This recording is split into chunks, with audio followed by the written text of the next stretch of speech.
A porta blindada da mansão se fechou silenciosamente atrás dele. Augusto Moretti passou a mão pelo rosto, pressionando os olhos como quem tenta empurrar o cansaço para dentro, em vez de deixá-lo escapar. A gravata já estava frouxa, a camisa amarrotada, e cada passo parecia pesar toneladas. Àquela altura, ele já não sabia mais onde terminava o trabalho e começava a dor. 2 anos. 2 anos desde o acidente que arrancou a vida da esposa sem arrancá-la de vez. 2 anos de máquinas, visitas ao hospital, e uma esperança que murchava um pouco mais a cada dia. A sala enorme estava silenciosa demais. Silêncio e vazio. Elas já devem estar dormindo, murmurou para si mesmo, sem convicção. Na verdade, ele não fazia ideia. Tinha perdido a conta de quantas vezes chegava tarde demais para dar boa noite às filhas. As trigêmeas já tinham 5 anos. A pequena, 3. E todas pareciam crescer sem ele perceber. Subiu as escadas devagar, segurando no corrimão como quem também precisava de apoio. Antes de chegar ao corredor, ouviu um sussurro. Algo leve, infantil, harmônico. Ele franziu a testa. Era a voz das meninas. Augusto soltou um suspiro irritado. Orando, de novo, resmungou, sentindo o amargor subir pela garganta. Ele tinha sido claro com a babá nova. Claríssimo. Nada de orações. Nada de religião. Nada daquelas histórias que ele considerava ilusões baratas para consolar pessoas desesperadas. Mas conforme se aproximava do quarto, a irritação deu lugar a algo inesperado. Um aperto no peito. As vozes estavam ali, juntinhas, pequenas, cheias de sinceridade. E então ele reconheceu a voz de uma das trigêmeas, Helena, sempre a mais sensível. Deus, por favor, cuida da mamãe. Faz ela acordar, nem que seja só um pouquinho, só pra gente ver ela sorrir outra vez. Augusto parou. Seu coração parou junto. O corredor inteiro pareceu desmoronar em cima dele. Quando finalmente chegou à porta entreaberta, Augusto parou. Parou de respirar. Parou de pensar. Camila, a babá estava ajoelhada no tapete claro, de olhos fechados, mãos unidas, completamente entregue àquela oração silenciosa. À frente dela, suas 4 meninas, igualmente ajoelhadas, imitando cada gesto com uma pureza quase sagrada. Nenhuma delas o percebeu. E ele ficou ali, imóvel no batente da porta, como se o mundo tivesse parado só para que ele testemunhasse aquela cena. A oração continuou, agora com a voz da caçulinha, Ana, tão pequenininha, tão doce. E cuida do papai também, ele tá muito triste. A gente vê que ele tá triste. Ele tenta sorrir, mas não consegue. Dá pra ele um abraço bem grande, desses que conserta o coração. Algo se quebrou dentro dele. Algo que ele vinha segurando há tempo demais. A babá falou baixinho, sem perceber que ele estava ali. Meninas, vamos pedir força para ele, para mamãe e para vocês também. Augusto levou a mão à boca, sufocando um soluço que ameaçou escapar. Sentiu vergonha. Sentiu dor. Sentiu amor. Aquele amor que ele achava que tinha se apagado junto com o resto da esperança. Ele deu um passo para trás. Depois outro. Sem fazer barulho. Sem deixar que percebessem sua presença. Não queria que elas o vissem assim. Não queria interromper aquele momento. Pela primeira vez em muito tempo. Ele chorou. Ainda no corredor. Sozinho. Com a mão apoiada na parede, como se ela fosse a última coisa que o mantinha de pé. Augusto desceu as escadas quase tropeçando nos próprios passos. Não queria que ninguém o visse daquele jeito, destruído, com o rosto molhado pelas lágrimas que ele nem percebia mais. Caminhou até a garagem como se estivesse fugindo de si mesmo. Abriu a porta do carro. Entrou. Mas não ligou o motor. Ficou ali, com as mãos no volante, respirando fundo, tentando colocar de volta dentro do peito tudo que tinha saído. Mas não conseguiu. As palavras da caçulinha ecoavam como marteladas. Cuida do papai, conserta o coração dele. Uma coisa dentro dele se rompeu de novo. Ele ligou o carro. No hospital. O corredor branco e silencioso tinha o cheiro que ele mais odiava no mundo. Mistura de álcool, remédio e despedidas. Augusto caminhou devagar, como sempre fazia, mas naquela noite era diferente. Ele não estava vindo por obrigação. Não estava vindo porque o médico pediu, nem para assinar papéis. Ele estava vindo porque, pela primeira vez em muito tempo, precisava ver a esposa. A luz fraca do quarto dela escapava pela fresta da porta. Quando entrou, sentiu o mesmo aperto antigo, como se uma mão invisível segurasse sua respiração. Ela estava lá, silenciosa, frágil, imóvel, tão bonita quanto era no dia do casamento. O coração dele apertou. Ele se aproximou devagar, puxou a cadeira e se sentou ao lado dela. Por um instante ficou apenas olhando, como se quisesse decorar cada detalhe, mesmo que já conhecesse de cor. Oi, amor, murmurou, com a voz falhada. Faz tempo, né? Ele riu sem humor. Era ridículo aquilo. Falar com alguém que talvez nem conseguisse ouvir. Mas ele precisava. Precisava mais do que imaginava. Hoje ele fechou os olhos, procurando ar, eu vi as meninas orando.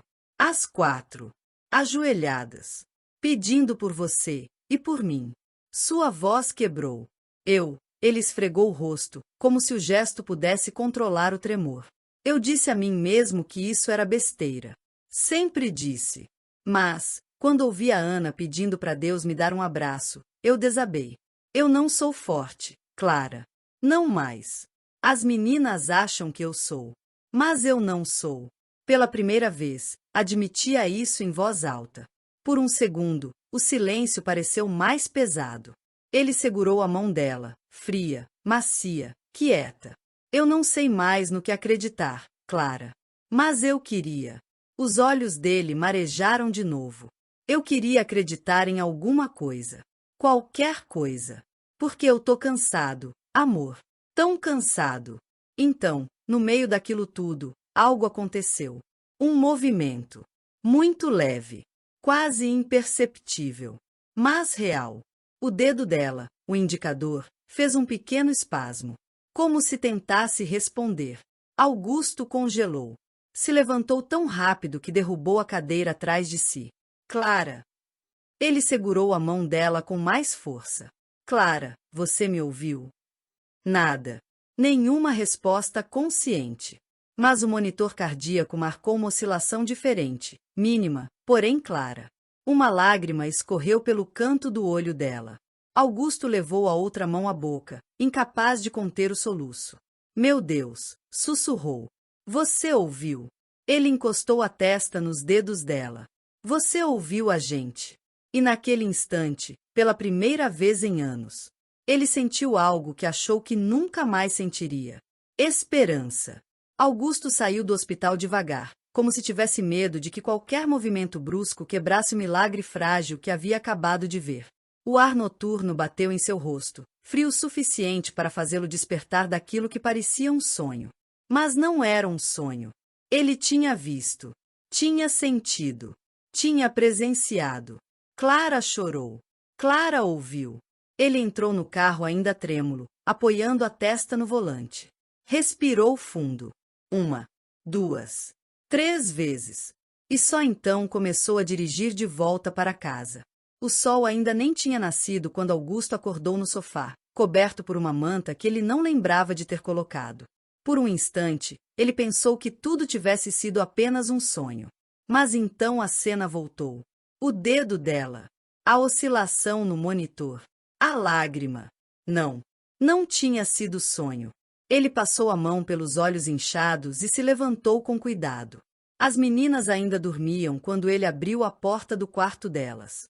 Ele ficou parado ali, observando as 4. Tão pequenas, tão fortes. Inocentes demais para carregar um peso tão grande. Helena abraçava a irmãzinha pequena até durante o sono. Melina roncava baixinho. Ana tinha a mãozinha aberta, como se esperasse alguém segurar. Augusto chegou mais perto. Se ajoelhou devagar ao lado da cama. Pela primeira vez, em muito, muito tempo. Ele agradeceu. Não falou alto. Não usou nenhuma palavra perfeita. Não ajoelhou para um céu, nem para um altar. Ele agradeceu por elas. Pelo amor delas. Pela fé delas. pela força que ele não tinha, pelo pequeno milagre que tinha visto. Sussurrou: obrigado, por não desistirem da mamãe. Nem de mim. Ele tocou o cabelo da caçulinha com cuidado. E quando ia se levantar, alguém o surpreendeu. Papai? Uma vozinha sonolenta chamou. Era Helena. Os olhos dela estavam semicerrados, mas ela ouviu. Papai, você tá melhor? Ela murmurou, ainda entre o sono e a vigília. Augusto respirou fundo. Pela primeira vez desde o acidente. Ele sorriu de verdade. Eu estou, meu amor, respondeu, com a voz embargada. Eu tô sim. A menina fechou os olhos de novo, satisfeita. No trabalho. No alto do prédio do Moretti Global, Augusto parecia o mesmo homem de sempre. Mas sua mente estava presa em outra sala, em outro cheiro, em outra mão. Ele assinou contratos sem ler de verdade. Olhou pela janela sem ver a cidade. Apertou os olhos e pensou apenas. Um dedo mexeu. Uma lágrima caiu. E eu senti esperança. Naquele fim de tarde, ele voltou ao hospital. Ao se acomodar na poltrona, ele olhou para a própria mão segurando-a de Clara. Forte por natureza. Fraca por emoção. Como uma mão pode assinar impérios e ainda assim tremer diante da vida? Ele odiava aquele quarto. Mas odiava mais o homem que havia se tornado fora dele. Por dentro, sua mente murmurava como um júri impiedoso. Eu disse que não acreditava em nada, e agora estou aqui esperando um sinal mínimo como se fosse um grito do universo. E se Deus for real, e eu for o único que ainda não percebeu? Ele respirou fundo, os olhos no teto branco. E então, como quem atravessa o último estágio da revolta, ele murmurou para si mesmo. Se minhas filhas acreditam, talvez eu deva ao menos tentar. Nem por mim, mas por elas. O silêncio respondeu com um segundo de coragem. Ele se ajoelhou. Não por fé plena, mas por rendição à esperança. Eu não sei fazer isso, sussurrou, com um riso nervoso, mas se existe alguém aí, me desculpe. Eu te ignorei a vida inteira. Mas, hoje eu preciso acreditar, nem que seja por um segundo, escuta primeiro a fé delas. Eu cheguei tarde demais para tudo, menos para amá-las. Me perdoe por não entender nada do céu, e me concede esse milagre, mesmo que eu ache que não mereça. As lágrimas caíram outra vez, mas agora eram dele. Ele se levantou e se deixou afundar na poltrona cansada, segurando a mão de Clara. E ali, derrotado pelo sono, adormeceu. O ar do quarto estava tão quieto que parecia prender sons, não soltá-los. Mas a vida tem um jeito curioso de romper o silêncio que não a merece. Augusto? O mundo estalou naquela palavra. O coração dele caiu como um altar involuntário. Ele se levantou tão rápido que se desequilibrou nos próprios passos, como se o corpo tentasse acompanhar a alma desabada. A voz dela não apenas o chamou. A voz dela destrancou o tempo. Clara abriu os olhos e tentou erguê-los para o rosto dele. Os olhos dele se arregalaram, descrentes e famintos de esperança, como quem passa anos no deserto. Eu dormi ao lado de um silêncio por 2 anos, e hoje ele me chamou de volta. Uma lágrima caiu dos olhos dela primeiro. A mão dela, ainda fraca, tentou fechar na dele. Ele a apertou no mesmo instante. E então ele fez a pergunta com a voz molhada pela humanidade que ele tinha medo de soltar antes. Você voltou? Ela não respondeu com discursos. Respondeu com um sorriso mínimo, mas primeiro sorriso real em 2 anos. Eu nunca fui embora completamente, você que demorou para voltar até mim. Augusto riu. Um riso quebrado, molhado, humano, mas um riso de retorno à vida. Ele a abraçou com cuidado, como quem confirma uma profecia. Eu cheguei tarde demais para tudo, menos para te amar. Bem-vinda de volta, meu amor.